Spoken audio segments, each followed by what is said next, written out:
Well, hello and welcome everybody, and thank you for joining us today for Notes from the Field, a SAGE POE of the Spires at Berry College. This is a SAGE webinar presented today by Amy Carpenter, Migette Kaup, and Leah Cobb. Panelists, will you please introduce yourselves? Hi, everybody. My name is Amy Carpenter. I am an architect and principal at SFCS Architects in Philadelphia. And I've been co-leading the SAGE POE effort for a long time. Migette? Hi, I'm Migette Kaup. I'm an environmental gerontologist from Kansas State University, where I teach in the College of Architecture, Planning and Design in the Interior Design program, as well as the gerontology program through the K-State Center on Aging. And I serve as the research coordinator for the SAGE POEs. Leah? Hello, I'm Leah Cobb, Director of Auxiliary Initiatives and Partnerships at Berry College, and I have been actively involved with the Spires for about 10 years now. Fantastic. Thank you, guys. And my name is Lisa Warnock. I am a SAGE board member and I'm the principal of Glow Interior Designs.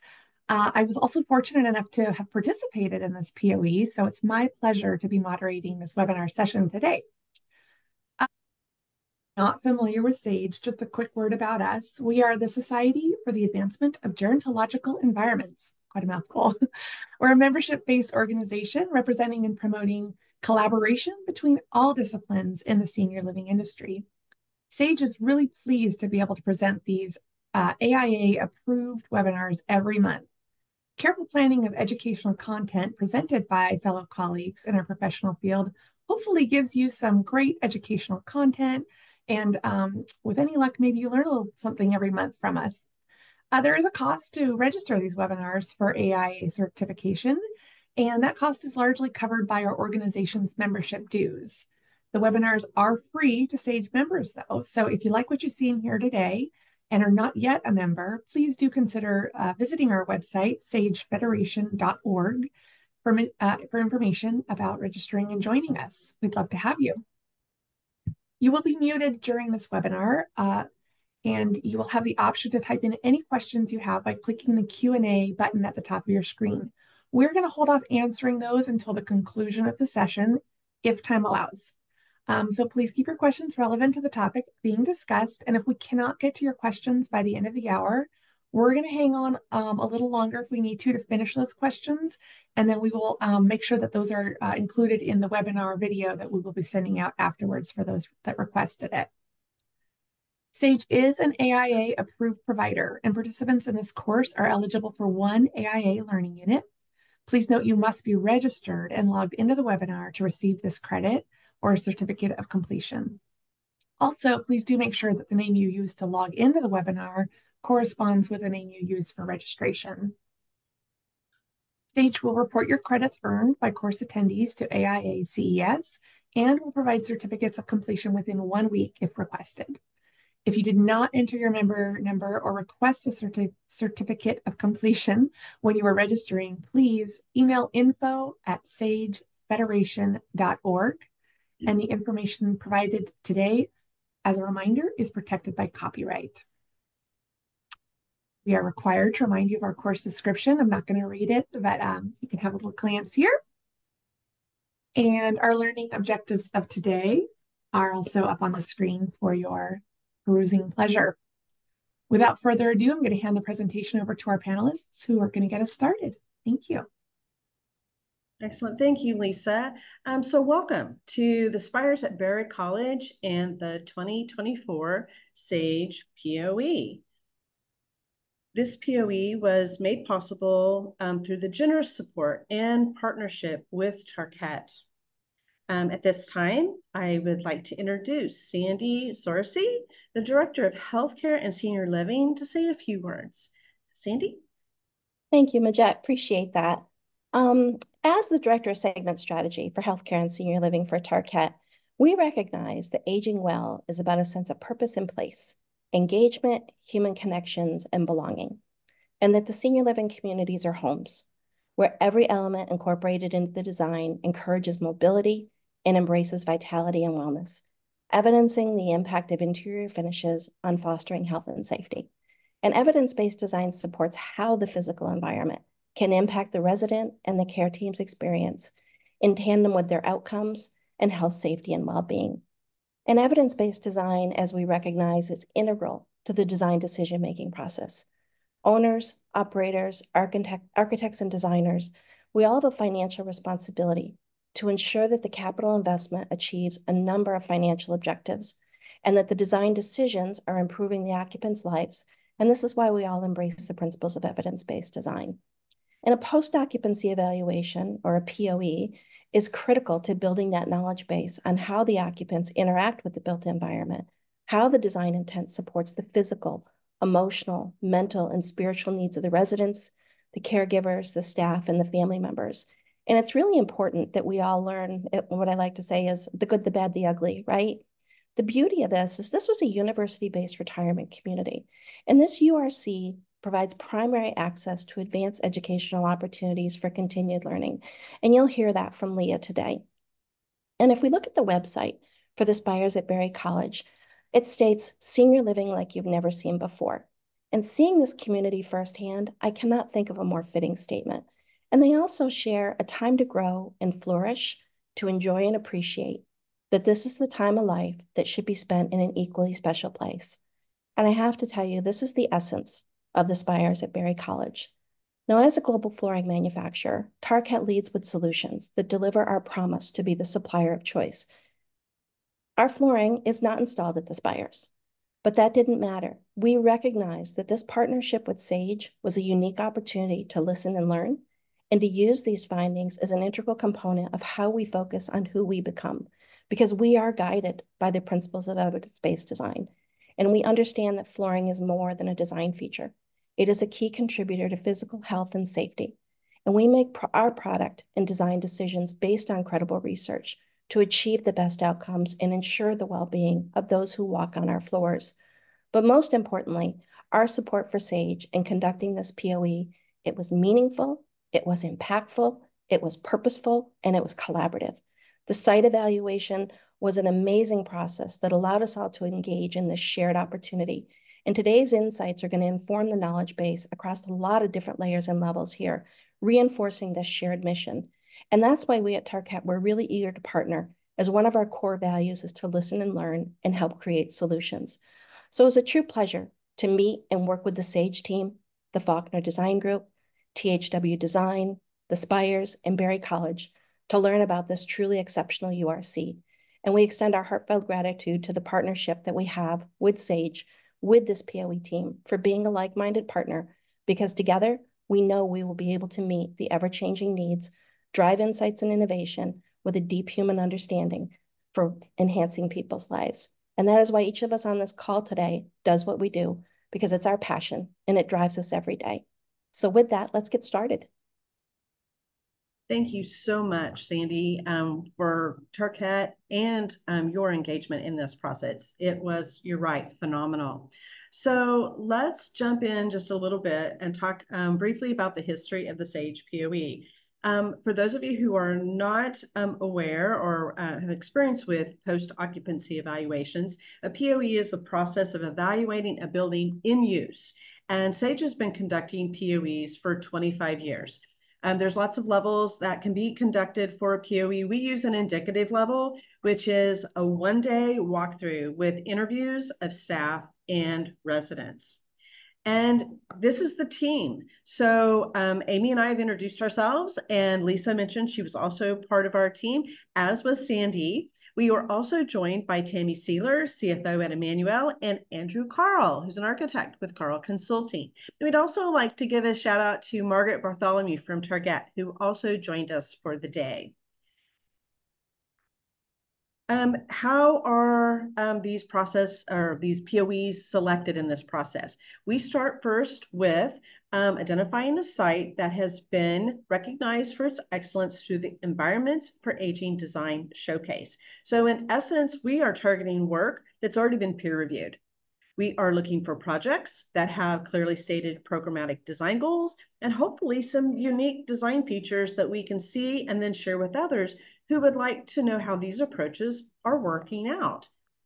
For the past few years, we've also supplemented the presentations and the webinars with a white paper. So since we're making an effort to publish these materials, we are committed to adhering to the protocols that demonstrate that we're protecting the rights and interests of the individuals who contribute to our findings. And for those of you who are interested in the white paper, it's our goal to have it out by the end of the year. All of the team members that you saw have completed the federally mandated training through CITI for projects that use human subjects in research. So although interviews might seem like an innocent enough method, we all recognize that any resident or staff who participates should totally understand that they're under no obligation to speak with us. And if they decide not to participate, that their relationship with their home or organization will not be affected or impacted in any way. We also have training in recognizing how to protect identities of users if they provide feedback that might be considered critical of the setting. So we use an approval process through the Kansas State University's IRB, Office of Research Compliance, and we have our POEs reviewed and our research team certified on an annual basis. So interviews are a critical component. So throughout the day-long process, the POE team meets with a variety of stakeholders and users. Everyone who participates in an interview is provided with a description of the POE visit at least 3 weeks prior to our arrival, and an informed consent is obtained from all individuals who participate in interviews. Photo releases are also obtained on consent forms, so everyone you see here or throughout this presentation has given permission for their photograph to be taken in the published or presented materials. Another step in our protocol is to have specific targets that we are using to evaluate aspects of the environment. We use the SAGE principles as our guide because these principles represent attributes and outcomes that have been previously documented through research to be of value to users of an environment, specifically an environment that is focused on housing and services for older populations.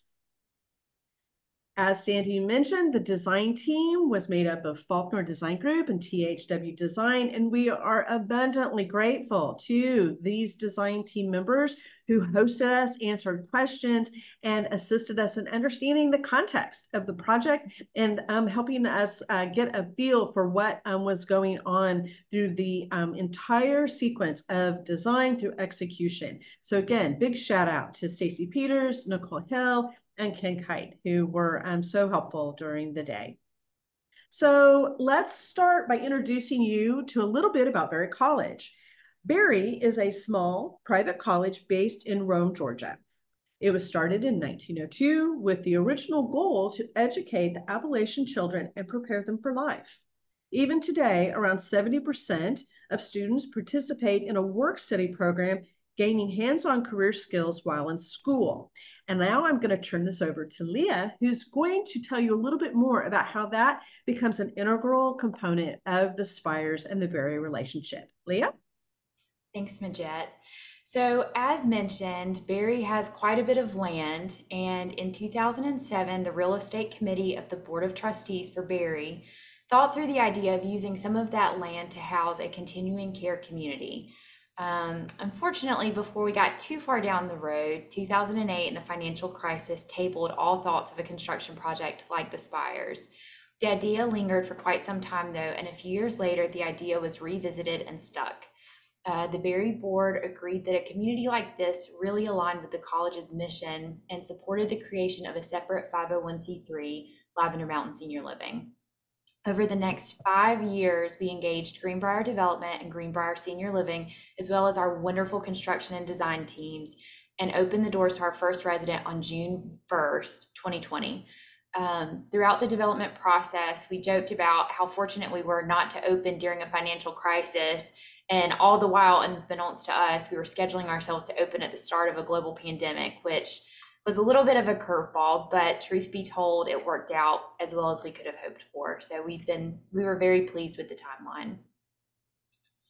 And then, as you can imagine, we have learned quite a lot on how these design spaces and rooms have helped with the relationships and the programs that facilitate relationships between the two campuses. On the left are just a few of our larger initiatives that have included some combination of Spires residents, Berry staff, faculty, and/or students engaging with one another in meaningful ways. The right-hand side of the slide consists of key locations at the Spires that have been critical for these interactions to take place. We've learned that the beautiful design and the natural lighting really wows our Berry folks, especially students, when they first visit and helps draw them back as they continue to build relationships with the residents. The spaces listed have worked really well for most of our smaller groups, but it can be a bit challenging to accommodate larger programming. And in areas like dining, we've had to restrict outside diners due to space limitations. So unless someone is the guest of a resident, they're not really allowed to dine at the Spires in order for our residents to be seated and served in a timely manner. This is just one example, and I'm sure you can see how this may impact our ability to encourage intergenerational relationships. But overall, we've been thrilled with the relationships that have been developed and are confident that the design spaces have played a key role in that success. You may hear some of this again from Amy or Migette in later slides, so I apologize for being repetitious, but I can say that the POE process has absolutely been a wonderful thing for us and will definitely help guide some of the decision-making down the road. All right, thanks, Leah. So as Leah mentioned, in 2014, the project team, including THW, Faulkner Design Group, the owner, which is a not-for-profit company formed by Berry College called Lavender Mountain Senior Living, and of course, Greenbrier Development. They all came together to deliver a destination retirement community that would attract alumni as well as area residents while supporting work-study options for the Berry College students. And this is something that we really thought was unique about Berry College, is how focused they are on providing real-life, working opportunities for their students instead of just being, busboys and waitresses. But the overriding goal of the project was a marriage between Berry College and all that it has stood for, their long tradition of service and their desire to attract a senior living community on their enormous campus. And that was a direct quote by Ken Kite, who was the architect and senior project manager at THW Design. You can see the stats on the slide, and I don't know about you, but I would kill for $190 a square foot at this day and age. That was for the entire project, and you'll be amazed at what they were able to do with that. Oops, sorry, went too far. So as we mentioned, Berry College has 27,000 acres. They were not short on land. In fact, Berry is the largest college campus in the entire world. So the planning team looked at several different location options before they finally settled on this one, which was on the edge of a quarry, which they turned into Eagle Lake. Interestingly, the connector road wasn't originally planned to be there. And hopefully you can see my cursor, that this connector road was built with the community, but it wasn't originally planned to be there. Somebody on the design team figured out that, like, hey, it's really going to be important for this connector to be there the residents weren't going to want to drive 2.7 miles around the outside of the campus to get to the main gate of the college. And they also felt that it was really important that everybody could just walk between the two campuses and feel connected. So this walkable co-location is absolutely critical to making this community an intergenerational success. In fact, when we spoke with residents, we asked them if they would have moved here if the Spires were, say, like across the street or off campus. And they emphatically said no, it would not be the same experience. And having that close walking connection both ways was really critical to the success. Here's a view at the gate between the Berry College campus and the Spires, looking back at the Spires. All residents and anyone who works at the Spires have passes to open up the gates. And so this provides security for the Spires, but still allow easy access for people to go back and forth. And here's a view from the end of the connector road. And I do want to mention that there were just deer everywhere. And first, Migette and I were walking the connector, and we're like, oh, look, there's a deer. How cute. And then we saw more and more and more. And it was just herds of deer just living on the Berry College campus. It was pretty interesting. Again, as we said, this connector road and pathway was one of the many things that made up the secret sauce in making this college community relationship work so well. The one thing that we noted is that there were no benches along that sidewalk route, that walking path back and forth. We think that as the community ages, adding a few more benches will be very welcome. Okay, and here's the view once you get to the end of the connector road and you reach the start of the campus.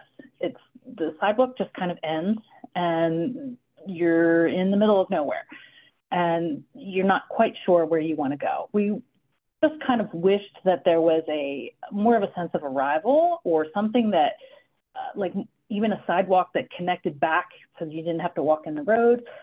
But that being said, I think that the residents, they know the campus well. So if you know very well where you are and where you're going, maybe it's not a big deal. So let's go back to the Spires building and go through the front door, which is here.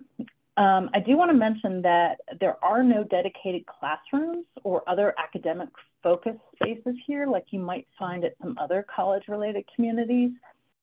And we did ask about that, and if the residents thought that was an issue.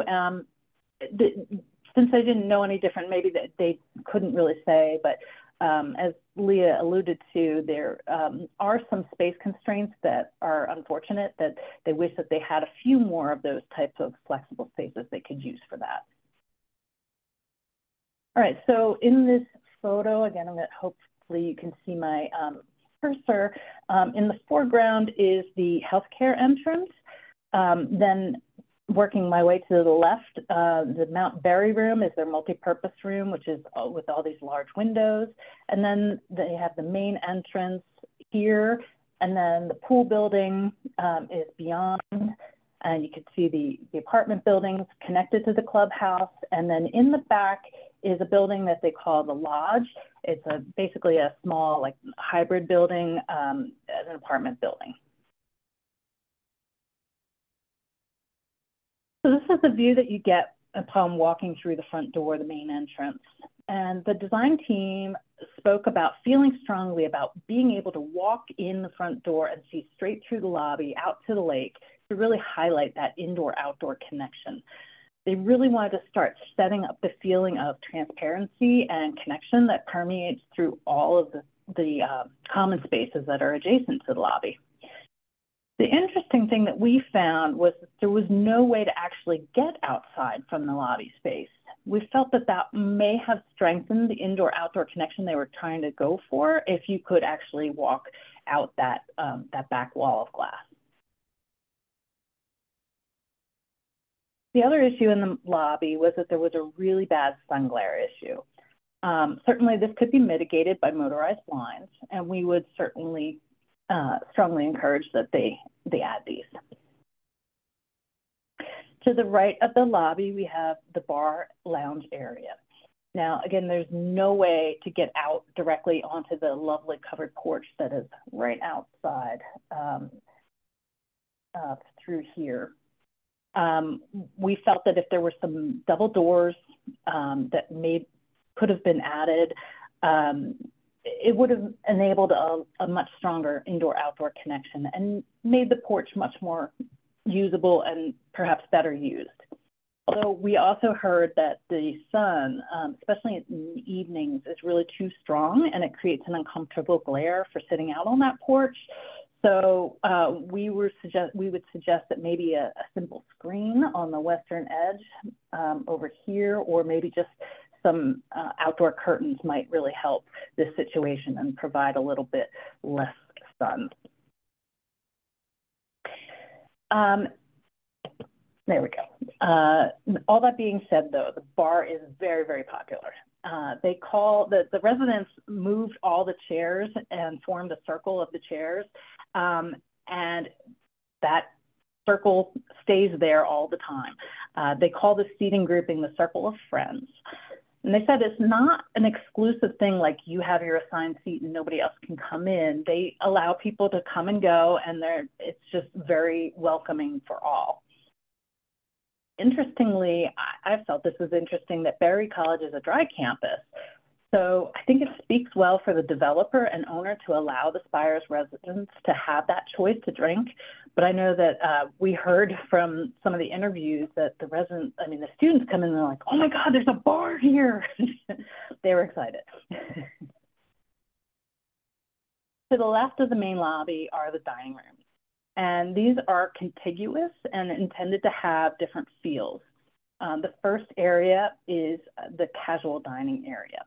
Now, I do want to note that this dining area does have a direct connection to the outdoor patio area, which was a very good thing.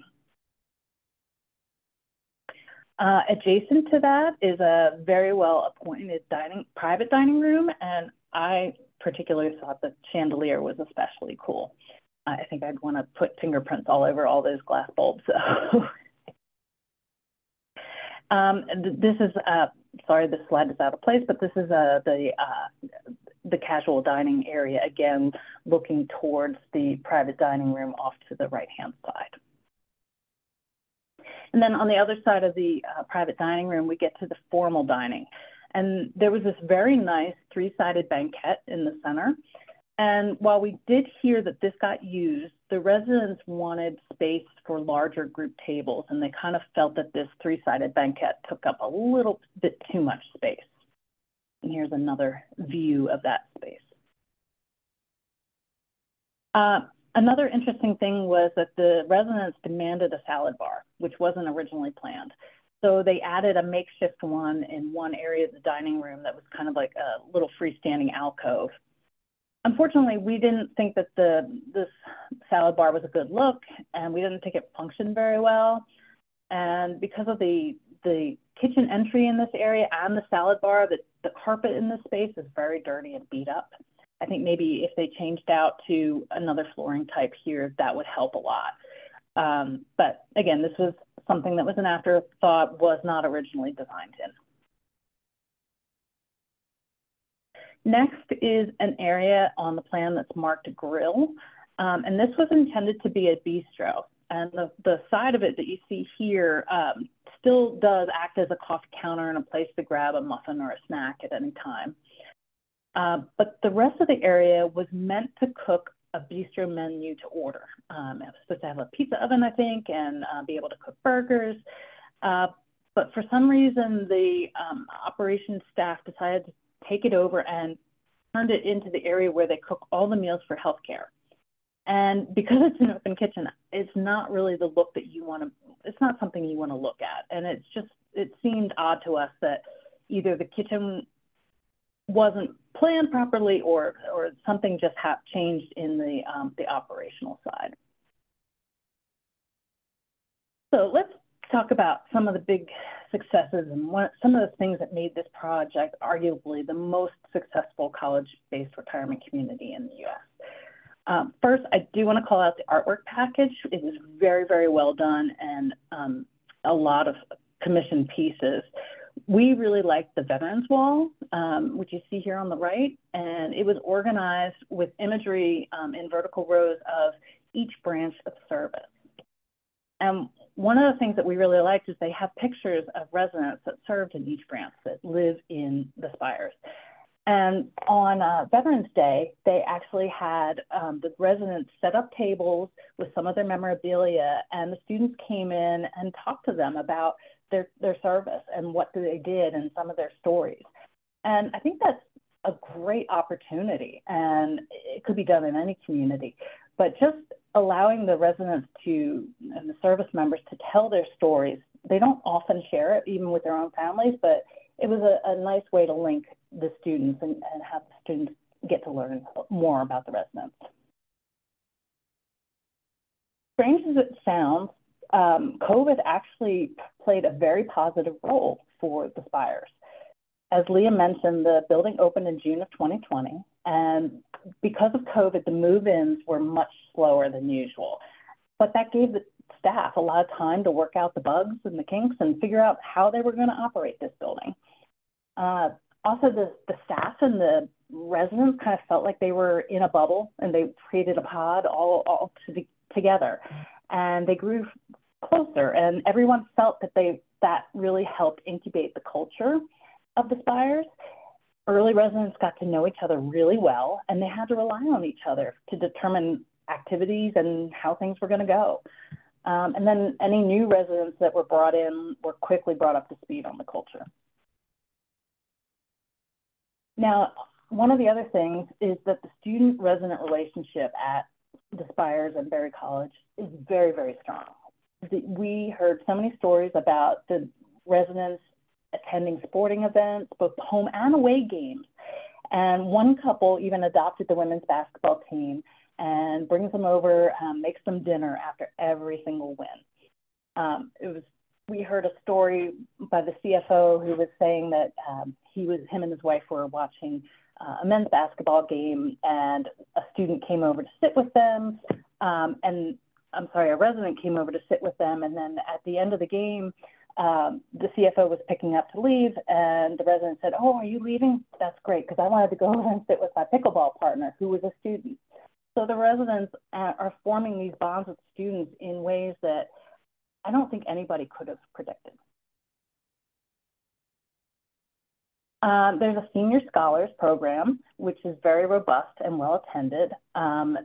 These are some of the classes that are offered.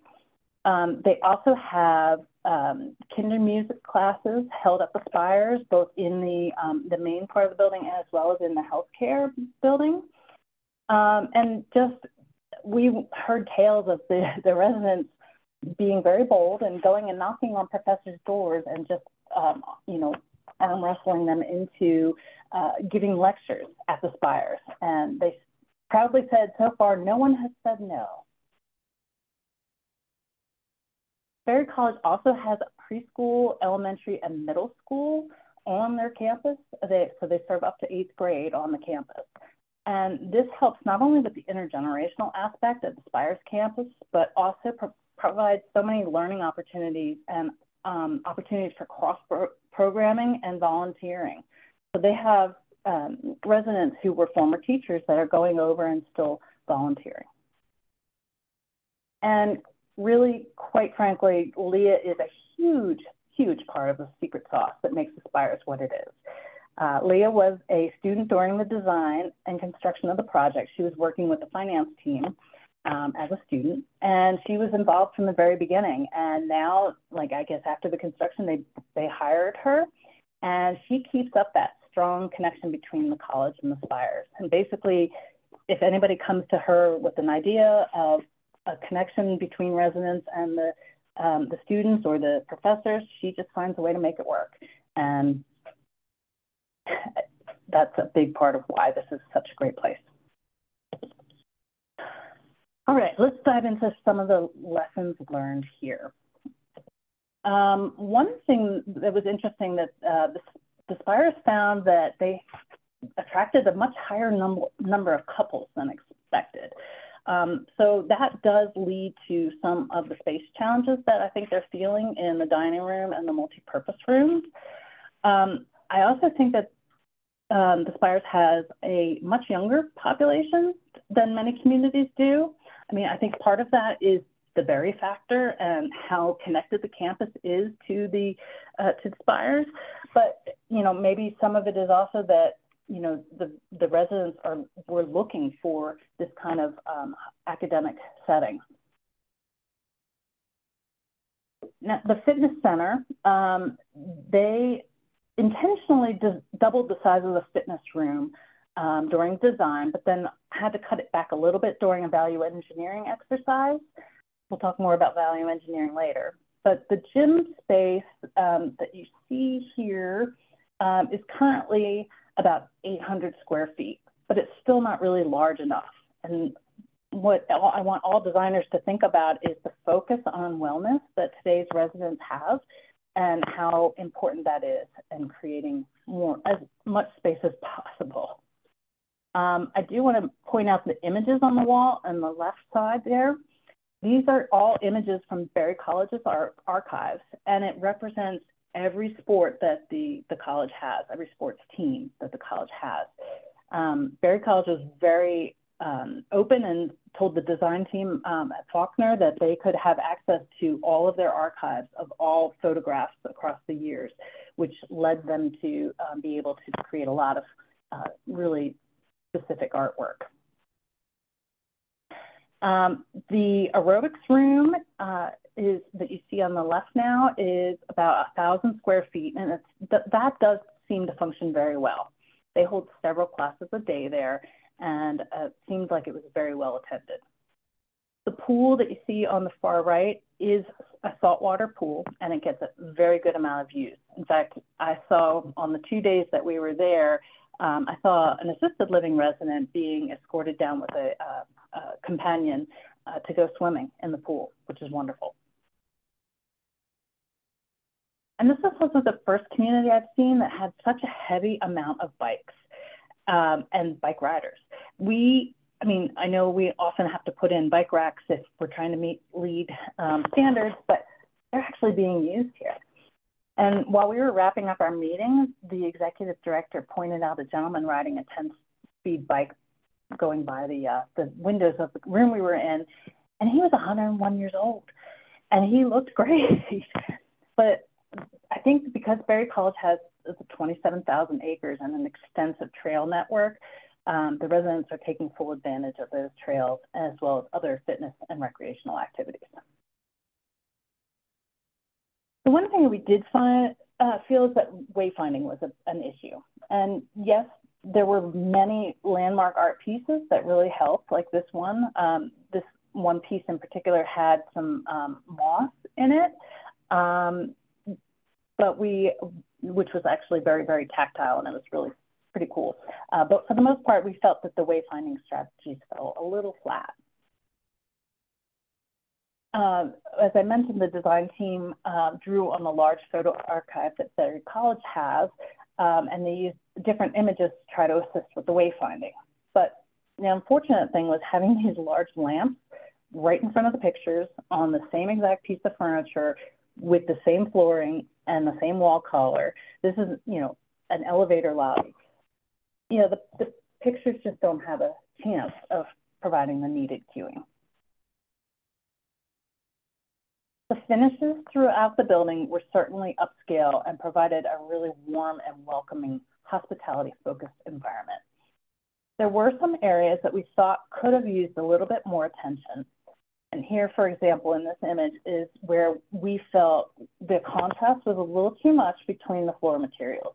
And even though this is independent living, we know that a lot of older adults have vision challenges, and this could be a trip hazard. And the design team specifically said that they worked very hard to make sure that the finishes did not have any difference in quality from one care level to the next. And the POE team completely applauds this and feels very strongly that the interior design quality should be equal. However, I think that the project took this a little bit too far and made everything just exactly the same. You see the IL main lobby on the left-hand side and the healthcare lobby on the right-hand side. They had the same exact furniture with the same fabrics, the same stone, the same place, the same lamp, the same lights, the same artwork. It was just, everything was completely a copy of each other. And again, you can have the same quality, but it doesn't have to be a carbon copy. Every apartment entrance had this really interesting little soffit detail that you see on the left. And it added a lot of interest walking down the corridors. The wide lean rail detail and the recess at the door gave a lot of opportunities for the residents to personalize their apartment entry, which we always applaud. And we really liked the detail of the soffit, but the dark color combined with the dark door really just made that space feel very dark. And it's a little misleading in the photos, but the other problem was that the can lights in the hallway and Anybody that's heard me speak before knows that I just have a disdain for can lights because they don't provide a good lighting.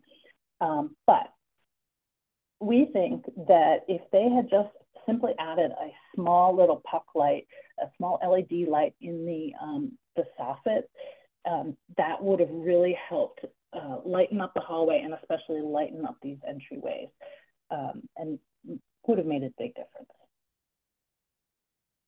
And again, the entrance details were carried through to all the care levels. And the design team felt that replicating these entry details would help that transition between the care levels. They are correct. But here, especially at the memory care, which this one was, they really needed those added lights over the doors. The sconces just were not enough. And then there's value engineering that we told you that we were going to talk about. And as an architect, this is my most hated term.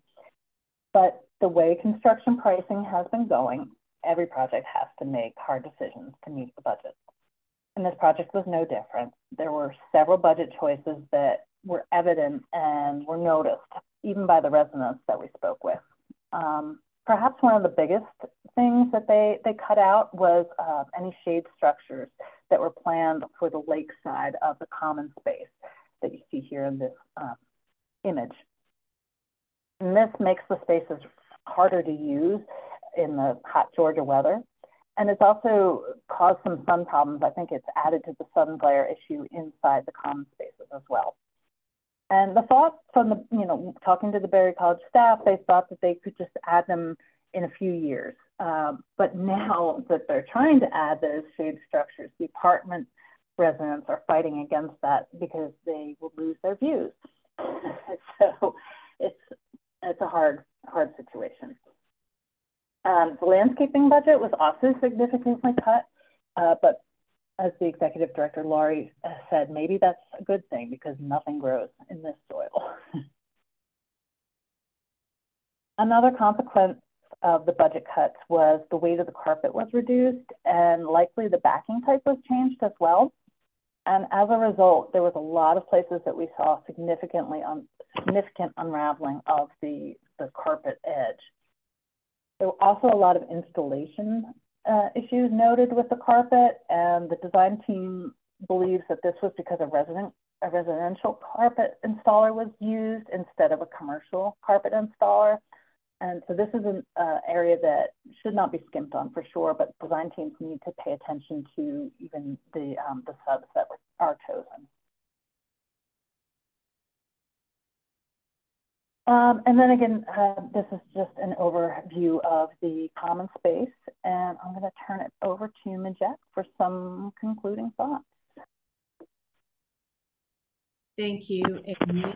All right, so we've given you a great overview of so many of the things that we were able to experience during our time at Berry College.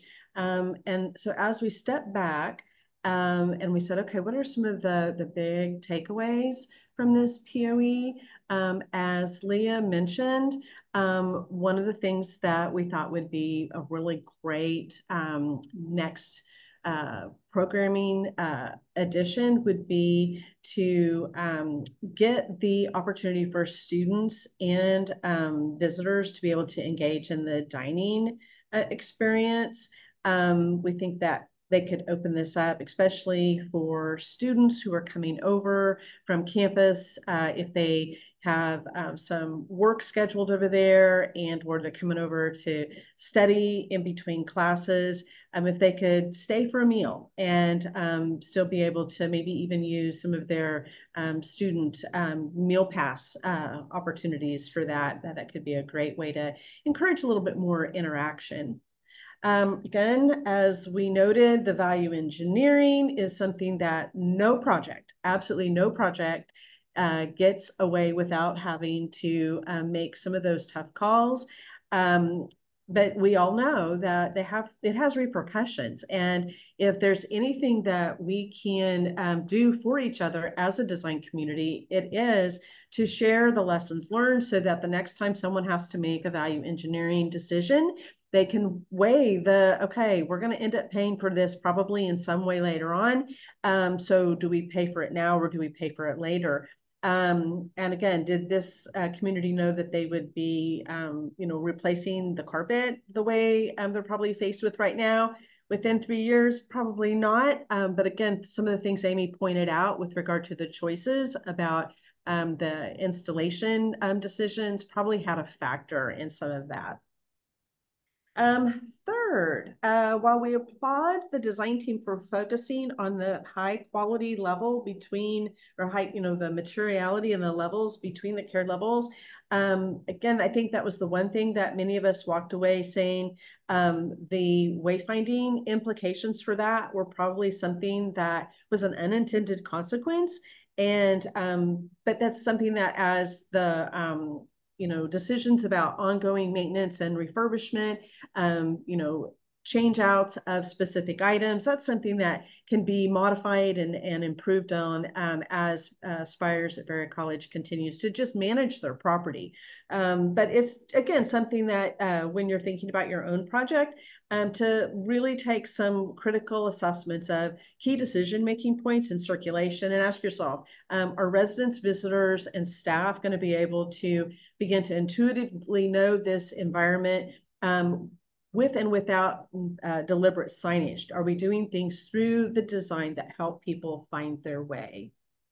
When the campus was originally planned, we heard a lot of stories about students who bristled about the notion of being next to an old folks home. And it was really beautiful to listen to the residents talk about how they engaged in that process, how they took ownership of reaching out and going to the students at their campus and engaging with them in ways that were meaningful to the students. And now it is a campus culture. And the Spires really enjoy all the connections that have been created. In fact, they have a program on campus called the Elderberries. And we thought that was just magical. And at this point, I also want to acknowledge another person who is part of the secret sauce, and that's Lori Stieber. As the CEO there, she has a leadership style that is very welcoming and engaging, and she really helps facilitate a lot of the natural and very intuitive interactions that you see that happen there every day. So I don't want to end this without really giving a shout out to Lori. So, and I know she's here. If you have questions as we go into the next stage of this, Lori may be able to answer some of them in a way that we wouldn't be able to touch on near as well. So with that, I think we're ready to turn it back to you, Lisa. Thank you so much. Yes, this does conclude the AIA CES education portion of the course, but we are not done yet. We have got a good 12 minutes and maybe even a few more left to do questions. You should see a Q&A button in the upper left-hand corner of your screen. So you can just click on that to type your questions. And Lori's, we did want to acknowledge that Lori Stieber is in the audience today. And Lori, we're going to unmute your microphone if you'd like to chime in and answer any questions that are directed your way as well. So we've got one question already in, oh, we got two. So Skip Gregory asked, was the lack of access to the outside deck a security issue? Was the deck elevated and blocked off from the lawn, or was there access from the deck to the ground? Who wants to take that question? Amy. I think I can take that. Yeah, Skip, there was the transition from the building to the outside patio spaces was completely level, and there was a level transition between the patio spaces and the lawn and the greater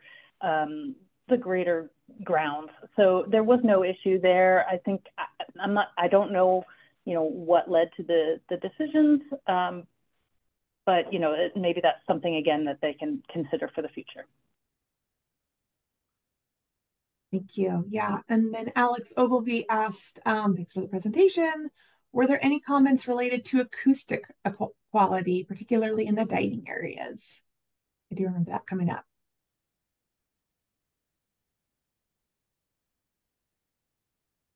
Well, I can say that when we were there were residents moving in and out of the dining area, and it certainly wasn't something that stood out to us as a difficulty to have table conversations. And again, I think this is where the design team was pretty strategic in their application of a combination of soft surfaces, as well as the way that they varied the surface projections in and out of this space. And so I would say overall, that was something that was a real, effective spatial composition. Nothing there really stood out. Amy? Yeah, I mean, I think that, we ate in that formal dining room area in the back, and we had no issues, holding conversations. Of course, we were the only ones in there at the time, but we thought the acoustics were handled pretty well.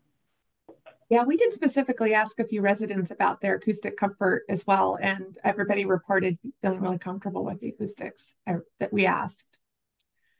Leah, I was wondering if you might just speak a little bit more to something that Migette did touch on, and that was what I found so interesting when we were there was how proactive the residents themselves were to creating those initial interactions with the students. And maybe you could speak a little bit to it. They were in their little COVID bubble together. And then when that COVID, bubble sort of opened back up and people were able to connect with each other, could you just sort of touch a little bit on how some of those interactions started and the resident and the students got a little more comfortable on coming over to Spires? Oh, absolutely. So even when we opened the doors in June of 2020, we already had students that were signed up to start working at the Spires, and they understood that because of the nature of the community with the older population, that they needed to be especially careful as they came back to campus. And we took all sorts of precautions on the Berry side, but from day one, the very first resident had interactions with student workers at the Spires. At that time, it wasn't really open for a ton of interaction, just due to safety. But we tried to set the tone of the culture early, and a lot of that points back to Laurie as well, being willing to work with the Berry side to make things work. And then residents just really got locked in and engaged and felt comfortable coming over to Berry, asking professors, asking staff members, would you come over? Would you do a lecture series? Would you tell us what you do? Would you tell us how this works, or give us information on this in particular? And some of that speaks to the culture of Berry, and a lot of it speaks to the culture of the Spires. So as the community at the Spires has grown, so has the community at Berry. We now have quite a few residents that are family members of our faculty and staff members. And we have some grandparents of current students living at the Spires. So as the community has grown and as they've sort of blended, I would say, people have just gotten used to it. And residents feel confident and eager to come over and say, hey, I've got an idea. Can we make it work? And at no point has anyone really said, oh my gosh, absolutely not. We're too busy. We're not going to try. Everyone on both sides has said, if we can do it, let's give it a shot. If it doesn't work, that's a bummer. But if it does, well, great. How can we make it better in the future?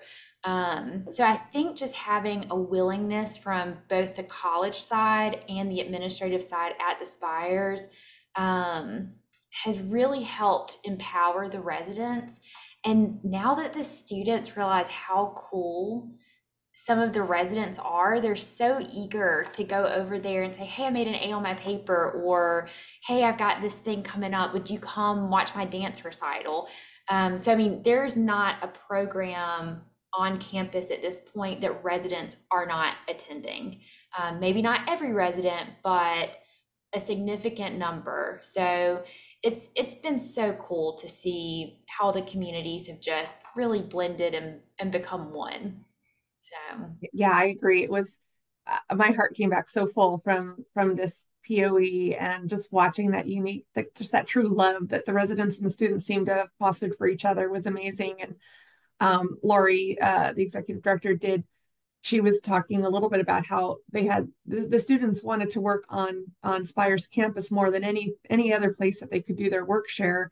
So almost had a point where a bit of a labor overage problem, right? So in this world where there's such a labor shortage everywhere, trying to actually come up with enough work for the students to do at the Spires is just such a unique and wonderful condition in this current era. Speaking of staff, Laura asked a question Laura Pask. Hi, Laura. She asked a question, were there any unique features designed specifically for staff members? And what was their feedback regarding back house areas? And we did talk to the staff specifically for an hour as well. Amy's going to answer that. Yeah, I mean, we didn't have time to really go into it here, but we do want to talk about the back of house area in the white paper, but because there were some challenges that were in the planning because of the way that the kitchen was located versus where the loading dock was. There was some, you had to go out into a public corridor, which was a little bit of a struggle. So we're going to dive into that a little bit in the white paper. But there was a very nice staff lounge that actually had windows in the back of house area. I think if anything, the back of house area was just probably a little too small. And there was some connection challenges that we'll talk about. I don't know if anybody else wants to chime in.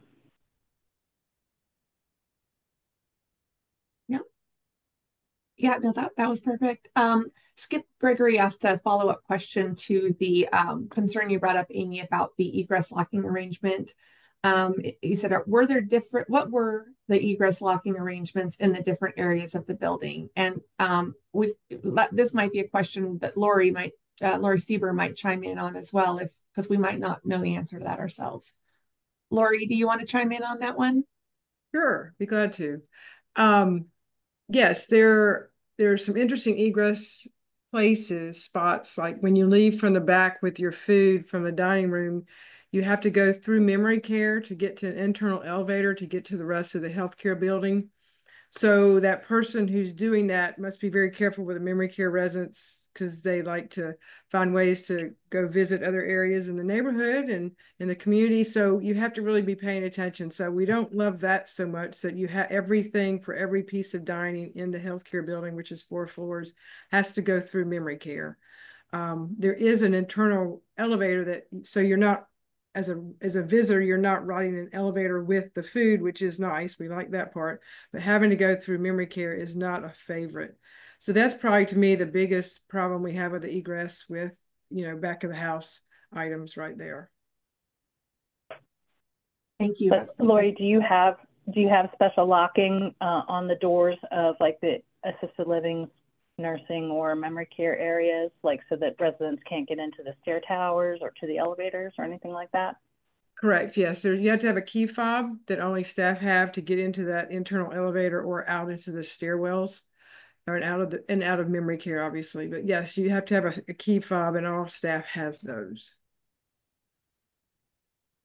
We might also note that the campus itself has a security. So when you drive up, you get buzzed in, and there are kind of checkpoints when you arrive. Guests sign in. So there are some layers of security that visitors go through, and the connecting road that Amy pointed out at the beginning of the presentation, that also, if you're a resident, you'll have a fob that will raise that gate, but there's also a security component connecting vehicular traffic between the two parts of the campus. All right, well, we are pretty much at the top of our hour here. If there are no further questions, it looks like questions are slowing down here. We just wanted to acknowledge we still do have a lot more information that we are excited to share with you. So do look out for the white paper to be released later on this year, where we will be sharing a lot more information. And I just want to thank you very much for joining us today, attendees, and of course, Amy, Migette, and Leah, and Lori, Stever, thank you for joining us as well. Thank you for sharing your time and expertise. And in just a moment, you will be prompted to fill out a course evaluation survey. We'd really appreciate hearing your thoughts on today's session. Also, all webinar registrants will receive a link to the recording of today's session via email within a few business days. So on behalf of SAGE, thank you so much for joining us. We'll see you next time.